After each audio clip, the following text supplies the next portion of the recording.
हर तरह के गम, दुख, दर्द, चिंता, परेशानी को मिटा देता है। पर इंसान उसके वचनों पे चलना शुरू कर दे, वचन मान के अमल करना शुरू कर दे, तो यकीनन मालिक कोई कमी नहीं छोड़ता। जब इंसान मनमते चलता है, मन की बातों में आ जाता है और बुरे कर्म करता है, गलतियां करता है, तो कदम कदम पे उसे दुख, दर्द, परेशानियों का सामना करना पड़ता है। वचन मानो, वचनों पे चलो। कलयुग में वचनों की भक्ति है। वचन किसके होते हैं? संत पीर फकीर जो बात कहते हैं वो संतों के वचन नहीं होते, बल्कि वो अल्लाह वाहिगुरु राम की चर्चा होती है, उसके बारे में वचन होते हैं और वही वचन करवाते हैं।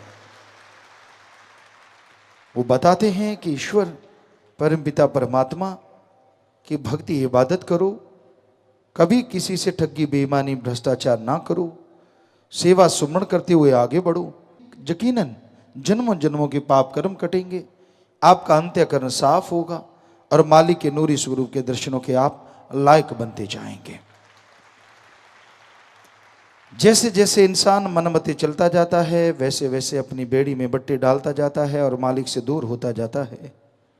सो मालिक की तमाम खुशियों के हकदार बन सकते हो, उसकी दयामय रहमत को हासिल कर सकते हो अगर वचनों पे रहते हुए उस पर अमल करो, सुमरन करो, सेवा करो, तो यकीनन उसकी कृपा होगी, यकीनन उसकी दयामय रहमत से आप लबरेज होंगे। अपनी खुदी को खुदा के रास्ते में कभी आने ना दो, अपने अहंकार को कभी जगाओ ना। मैं बहुत जानकर, मैं ये जानता, मैं वो जानता, मैं बुरी बला है, सको तो निकसो भाग, कहे कबीर कब लगी रहे रुई लपेटी आग। मैं अहंकार, खुदी, जब तक इंसान छोड़ता नहीं, मालिक की खुशियों का अधिकारी नहीं बनता। तो अपने अंदर के अहंकार को मिटाओ सुमरन के द्वारा, भक्ति इबादत के द्वारा। जैसे आग का अंगार रुई में लपेट के मुट्ठी में ले लो, कितनी देर रहेगा, आखिर आपकी चमड़ी को जला देगा। उसी तरह मैं, खुदी, अहंकार इंसान के लिए घातक है।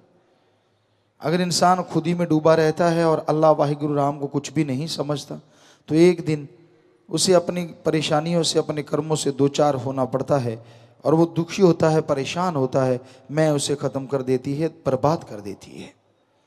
इसलिए सुमरन करते हुए, भक्ति इबादत करते हुए आगे बढ़िए, ताकि खुदी मिट जाए, खुदा मिल जाए। तो यकीनन ये संभव है अगर आप सेवा करें, अगर आप सुमरन करें, अगर वचनों पे अमल करें।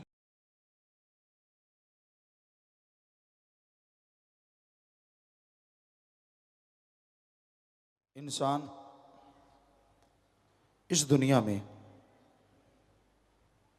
सुखी रह सकता है, परमानंद की लज्जतें ले सकता है, और उसके लिए सत्संग में आना, सुन के अमल करना अति जरूरी है। इंसान सत्संग में आएगा तभी सुनेगा और सुनेगा तभी अमल कर पाएगा। तो सबसे जरूरी है सत्संग सुनो और अमल करो।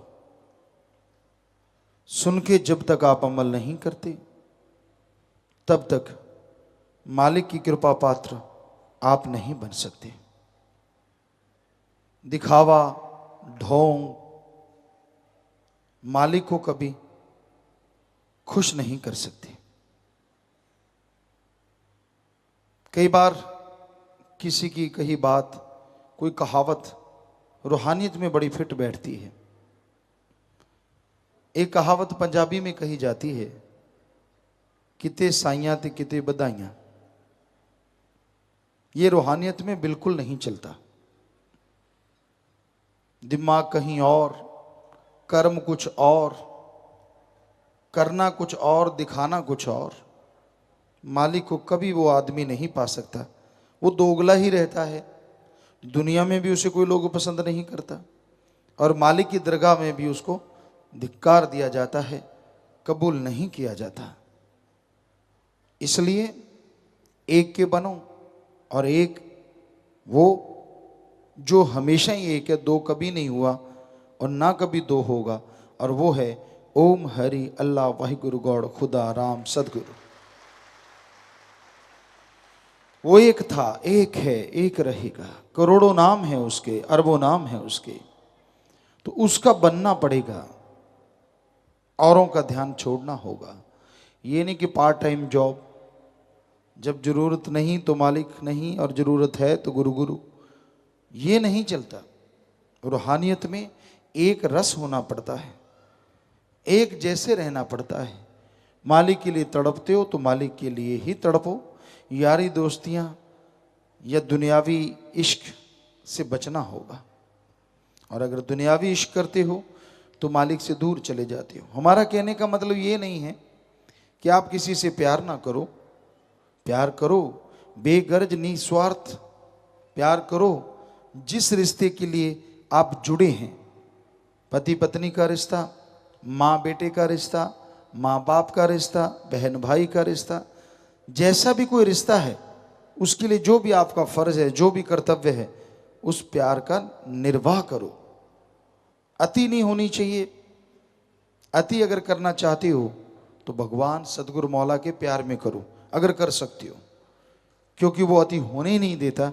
उसके प्यार ज्यों ज्यों करते जाओगे, जितना बढ़ता जाएगा उतना ही दया में रहमत उसका बरसता जाएगा, और नूरी स्वरूप के दर्शन होते जाएंगे, खुशियों से आप लवरेज होते जाएंगे। पर जिसे वो देता है उसे देखता भी है, जिसे प्यार लुटाता है अजमाता भी है। पर अगर अजमाने में ही खिसक जाओ तो मालिक कहाँ से मिलेगा। कई लोगों का आपस में 2 का, 3 का, 2 का, 5 का, 7 का इतना प्यार होता है, इतना प्यार होता है कि रोटी अच्छी नहीं लगती, सोना मुश्किल हो जाता है, काम धंधा अच्छा नहीं लगता, जब तक दोनों, तीनों, चारों, पांचों, सातों, आठों साथ ना हो।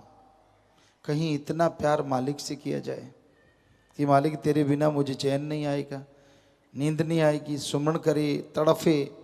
शायद मालिक इस तड़फ से आधी तड़फ में भागा चला आए,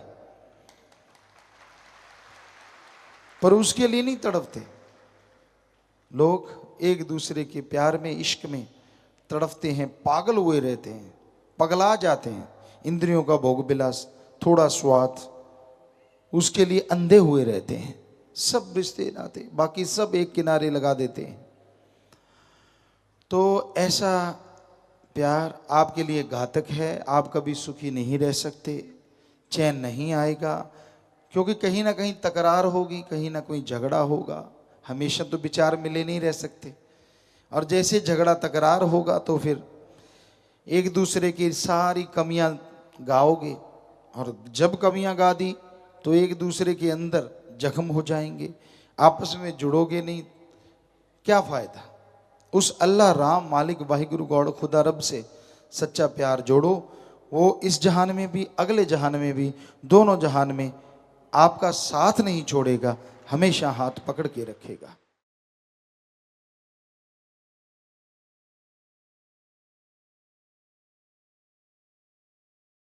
मालिक का प्यार, उसकी मोहब्बत किसी भागों वालों, नसीबों वालों के हिस्सों में आती है। जब तक इंसान अपनी आदतें नहीं बदलता, जब तक इंसान परम पिता परमात्मा के लिए नहीं तड़पता, तब तक अंत्यकरण की सफाई नहीं होती। यह कहा जाता है साइंस में, विज्ञान में, आदमी भूखा रहता है,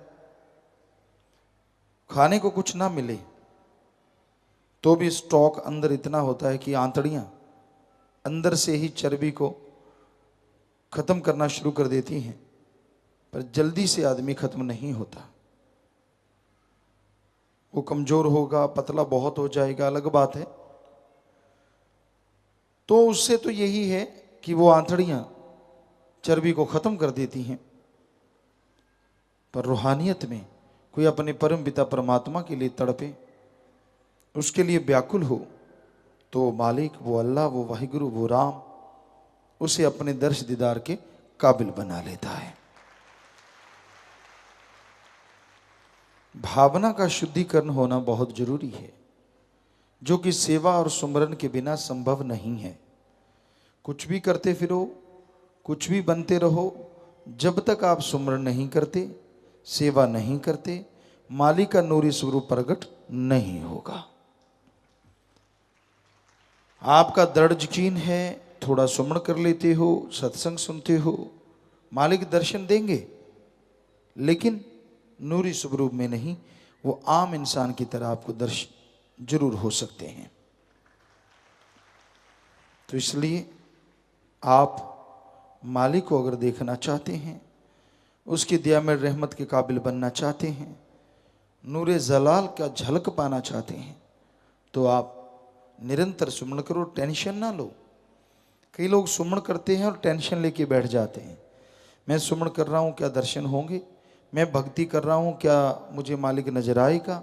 आएगा कि नहीं आएगा? हो सकता है, हो सकता नहीं आए, बहुत देर हो गई। सवाल ही पैदा नहीं होता कि सुमरण में मन लग जाए। आपने तो सुमरण करना है, फल भगवान देंगे और 100% देंगे, ये गारंटी हम देते हैं। उसमें कोई टेंशन, कोई और चीज़ आपके दिलो दिमाग में नहीं आनी चाहिए कि ठीक है हम सुमरण करेंगे, हम भक्ति करेंगे, मालिक तू जाने तेरा काम जाने। बिल्कुल टेंशन फ्री होके आप सुमरण कीजिए, लगन से कीजिए। जैसे आदमी बाथरूम में नहाता है, आजकल के बच्चे क्या, पहले समय से अपने आप ही आपको खुशी है तो मुंह से गुनगुनाना शुरू कर देते हो जो आपको गीत अच्छा लगता है। बरसात हो रही है, अपने आप ही अंदर गीत शुरू हो जाते हैं, दिलो दिमाग में संगीत शुरू हो जाता है, आपकी भावना प्रबल हो जाती है, आप किसी एक तरफ बहते चले जाते हैं। उसी तरह सुमरण करना चाहिए। ठीक है, आप परमपिता परमात्मा को पाना चाहते हैं, वो मिलेगा, जरूर मिलेगा, पर वैसे ही जैसे आप बाथरूम सिंगर हैं वैसे गुनगुनाने लगते हैं, कितना अच्छा लगता है आपको, और यूं इको होती है, साथ में थोड़ा बाथरूम गूंजता है, आपको लगता है साज बज रहे हैं। मेरे जैसा तो गीतकार ही कोई नहीं, मैं तो बहुत बड़ा गायक हूँ। तो बाथरूम सिंगर हर कोई होता है, बाहर मुश्किल होती है। तो वो जो आप तड़प जाते हैं, आपको लगता है कि मैं तो कमाल कर रहा हूँ, वैसे ही आप अल्लाह मालिक परमात्मा की याद में तड़फो और वैसे ही उसे गुनगुनाओ, टेंशन लेके नहीं। वैराग्य में, खुशी में आप सुमरण करेंगे, भक्ति इबादत करेंगे तो यकीनन मालिक की कृपा होगी और अंत्यकरण की सफाई होगी।